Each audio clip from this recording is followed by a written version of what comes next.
A gente já tem participação aí, Simone? É isso aí. Pergunta de hoje.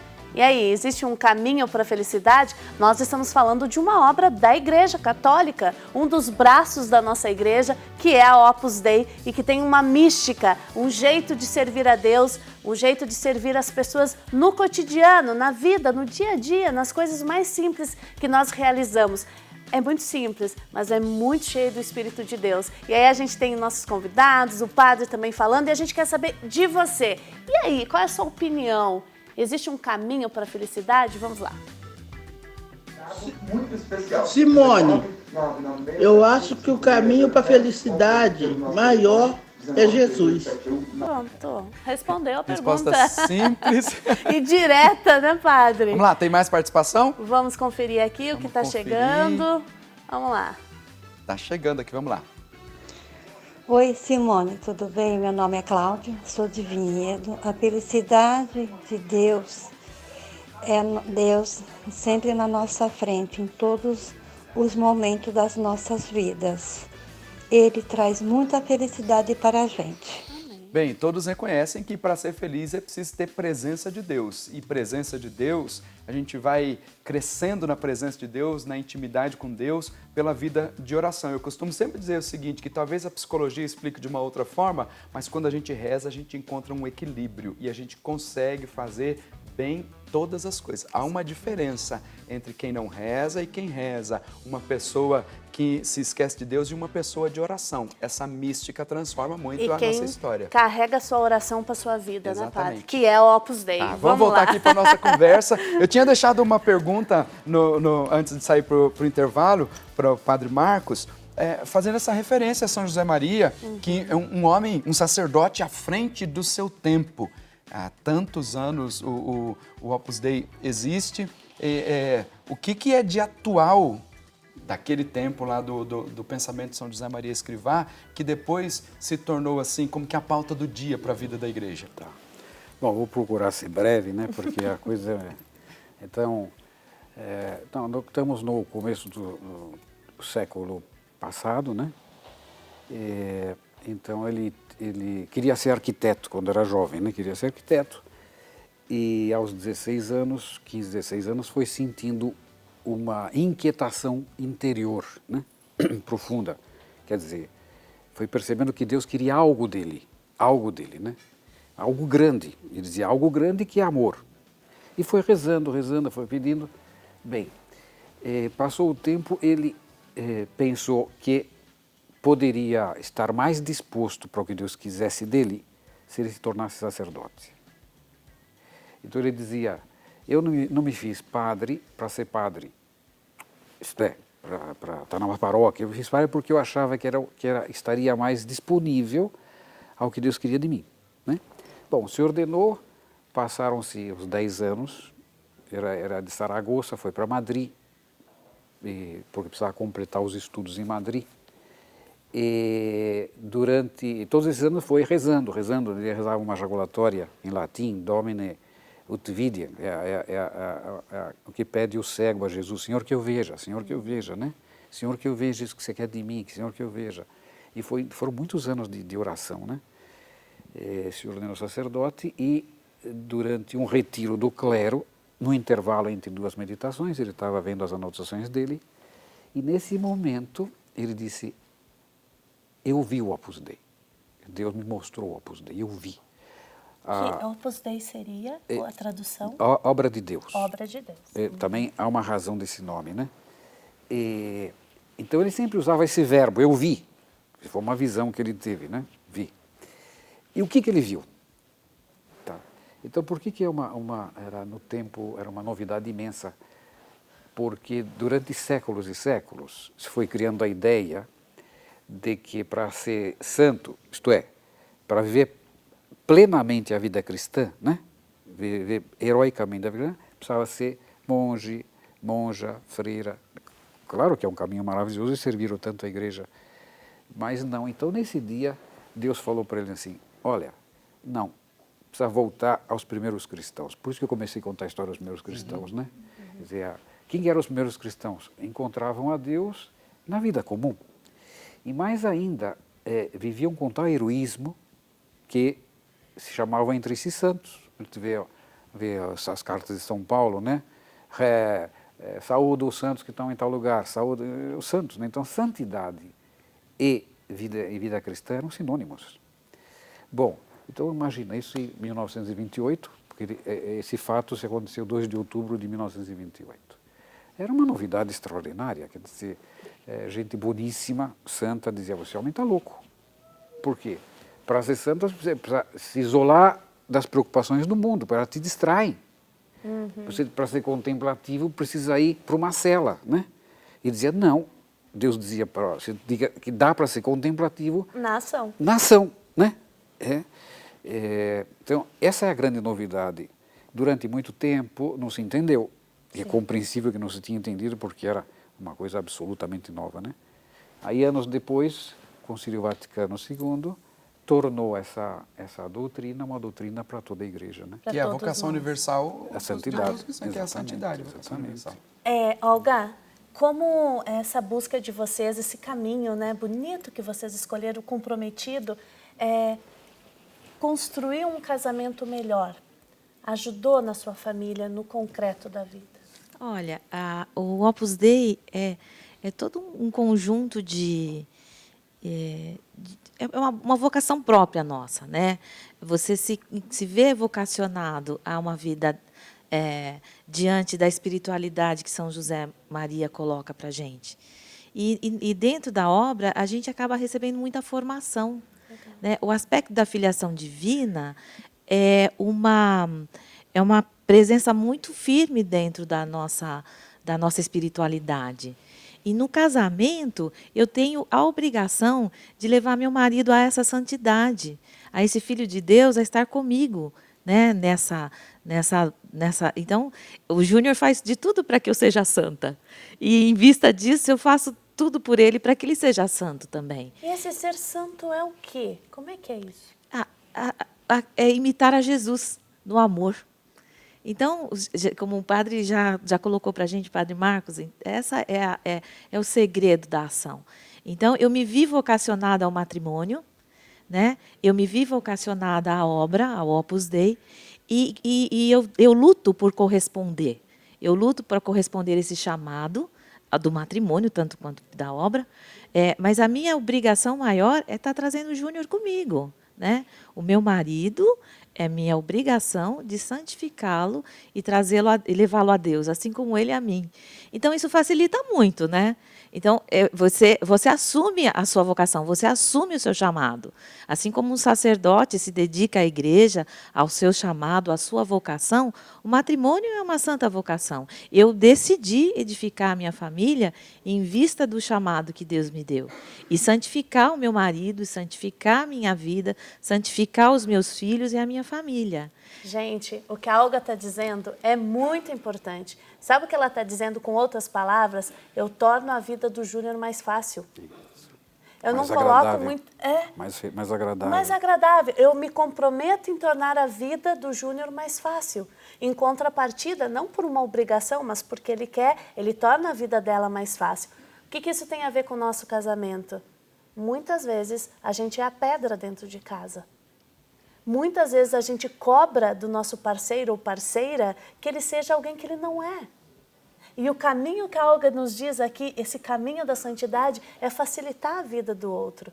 E aí, Júnior, você como pai, provavelmente avós? Sim. Avós, olha o sorriso. Quatro lindos netos. Ser avô é ter filhos cobertos de leite condensado. Ai, que delícia!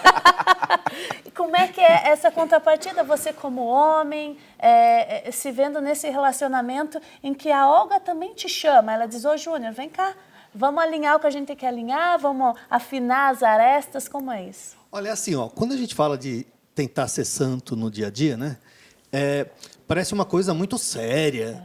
Bom, é uma coisa séria, mas são coisas pequenas. Os nossos atos são atos muito simples.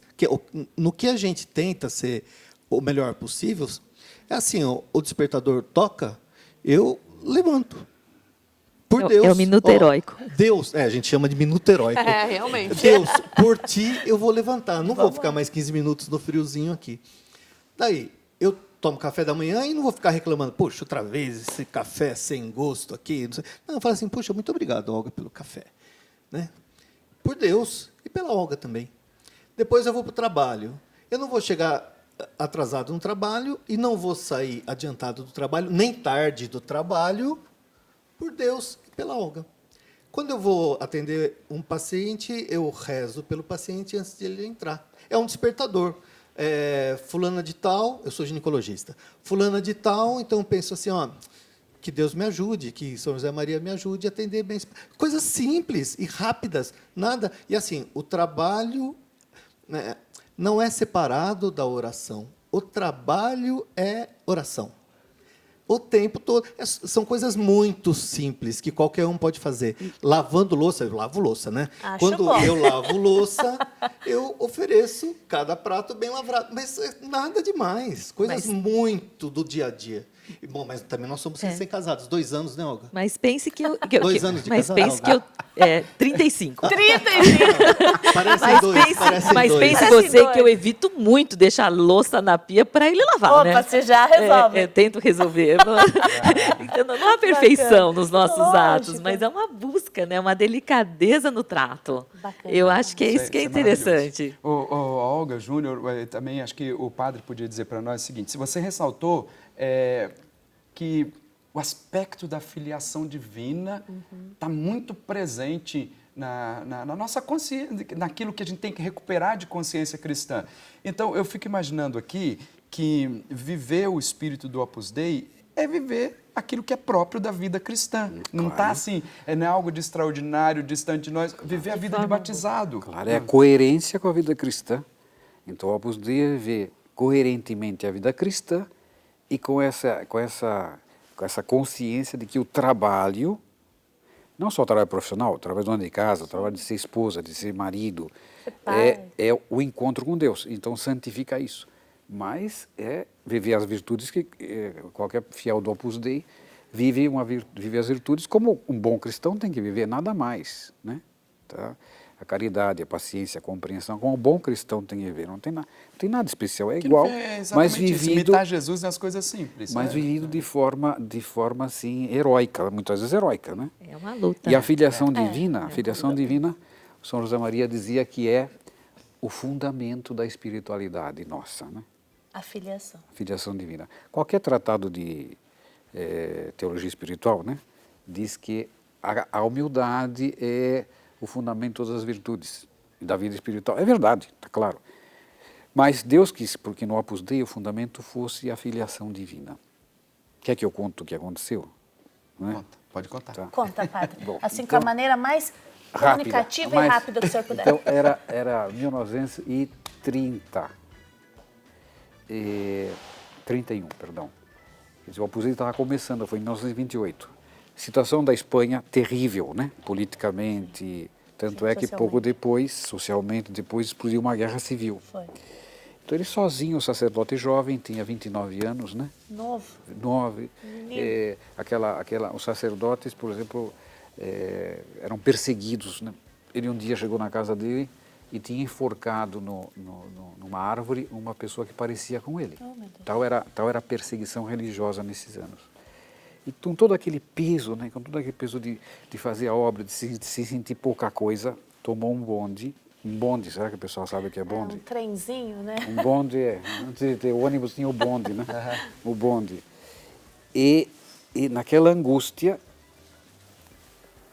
isso a gente soube depois da morte dele, porque essas coisas assim, sobrenaturais, ele não contava. Dizia, se eu digo isso, vocês vão pensar que eu sou santo, eu não sou santo. Depois, para o Opus Dei, não é o milagroso, é o feijão com arroz, né? É isso Bem que eles feito. falaram, fazer as coisas bem feitinhas. Depois ele evitar. Nós soubemos disso depois da morte dele. Ele dizia apenas assim, olha, num dia no ônibus, Deus me fez ver que somos filhos de Deus, profundamente filhos de Deus, isso era para mim e para todos os meus filhos. Mas o fato é que, naquela angústia, ele ouviu a voz de Deus que dizia, tu és o meu filho, eu sou teu pai. Tu és o meu filho, eu sou teu pai. Você imagina, ouviu, né? E aí se levantou, ele não conseguia, pai. Achavam que era um louco, né? E aí teve que saiu do bonde e foi para casa fazendo o que ele dizia que foi a oração mais sublime dele. Então ele entendeu nesse momento que o fundamento da espiritualidade das pessoas da obra era a consideração da filiação divina. Quer dizer, se Deus é meu pai, eu temo o quê? O que eu vou temer? Nada. Né? Se Deus é meu pai, Deus é o homem mais poderoso, Deus é meu pai e é Senhor do futuro, né? É o Senhor da história, que me ama como um pai ama seu filho. Então, consequência da filiação divina é uma paz e uma serenidade imensa, né? Que é o que a gente procura cultivar no Opus Dei. Parece que é tão comum ouvir isso aqui, porque o Padre Eduardo sempre toca nesse assunto. Eu tô pensando o Padre nele Eduardo também. sempre diz Meu isso. pai é rico. Meu pai é rico, fala da filiação divina. O meu mas me ergue em todos os tropeços. Pronto! sabe o que eu queria lembrar? Primeiro que o que nós estamos fazendo aqui na parte da manhã é só uma introdução, porque no programa de hoje, o programa Eclésia de hoje, começa às 8 horas da noite, também o assunto é sobre o Opus Dei. E também falando da primeira beata. Guadalupe Ortiz vai falar sobre ela hoje e, consequentemente, vai falar sobre o Opus Dei. Então, você que está aí em casa nos acompanhando agora, não perca hoje, às 20 horas, no programa Eclésia, com o diácono Eric. E vamos falar sobre, junto com o padre Vander, vão falar sobre o Opus Dei e falar sobre a beatificação de Guadalupe Ortiz. O padre, nós estamos quase terminando aqui o nosso tempo, mas eu não sei qual que é a idade do senhor, mas eu sei que São José Maria veio ao Brasil. E o senhor é brasileiro? Sou, claro. O senhor conheceu ele pessoalmente? Conheci, eu tinha... Opa! Vão achar que eu sou velho. e vão acertar. Eu tinha 24 anos. 24 anos. Eu era biólogo, já era da obra, né? Era do Opus Dei, leigo. Então, ele passou uns dias aqui e eu conheci, né? Estivemos em pequenas reuniões e grandes reuniões. E o que me impressionou, porque, claro, era um santo que falava, mas era o seu carinho, o seu olhar, né? A sua alegria. São coisas difíceis de você... Muitas vezes me pedem, padre, como é que era lá São José Maria? Diz, olha, leia o que ele escreveu, né? Agora, a impressão que eu tive é estar com um homem santo. Difícil você transmitir isso, entende? Que um homem santo. E não era nada especial. Era o modo de olhar, era o modo de falar, né? Era o carinho que ele tinha com a gente. Ele ficou muito impressionado com o Brasil. Ele dizia, o Brasil é uma mãe maravilhosa, né? Porque via lá um loirinho, né? Um escurinho, um japonês, né? Coisa que na época na Europa não tinha. E dizia, vocês se amam todos, né? Como se fosse uma única raça, né? E começou a dizer, como uma espécie de profecia, dizendo, olha, eu espero muito no Brasil que vocês façam o Opus Dei, que é fazer igreja, porque o Opus Dei existe só para isso, para fazer igreja, senão não serve para nada. E a partir do Brasil. Isso, para a gente era jovem, isso parecia uma coisa bonita, mas de fato passaram os anos e há brasileiros e brasileiras no mundo inteiro. E depois... Começando o Opus Dei. Estou querendo falar mais, mas a gente tem que terminar, porque o tempo acabou. Mas o senhor também certamente conviveu com Dom Álvaro. Também. Dom Álvaro foi beatificado há 2 anos, 3 anos? Mais? Agora me escapou a eu data. não lembro a data agora, mas que foi o primeiro sucessor de São José Maria. Exatamente. Gente, eu fico imaginando que vocês, assim como eu, ficaram bastante curiosos, né, para saber como é que a gente conhece mais sobre o Opus Dei, se de repente você está se sentindo chamado, porque veja, né, padre, a gente tem tantas espiritualidades bonitas na nossa igreja, mas se você aí está se sentindo chamado, porque a Olga falou, é uma vocação, a gente deu um sim. Se você quiser conhecer mais, Júnior, como é que faz? Como é que a gente anda nesse caminho? Olha, muito fácil. Bom, primeiro que eu sei que eu tenho que ser rápido. Isso. Que nós vivemos na paróquia também, viu? Nós temos a vida de paróquia. Nós somos da paróquia Beata Irmanduce, lá de Jaguariúna. Precisava falar isso. Padre Carlos, um grande abraço. Que bacana! Um beijo, Padre Carlos. Nós não somos fechados no ambiente só da obra, não. Mas é fácil. É só entrar em contato com... Nós temos um centro cultural em Campinas que a gente acolhe todo mundo. Aparece lá, bate papo com a gente, toma um café, cerveja agora, só depois do almoço. Só depois. Mas... desculpa.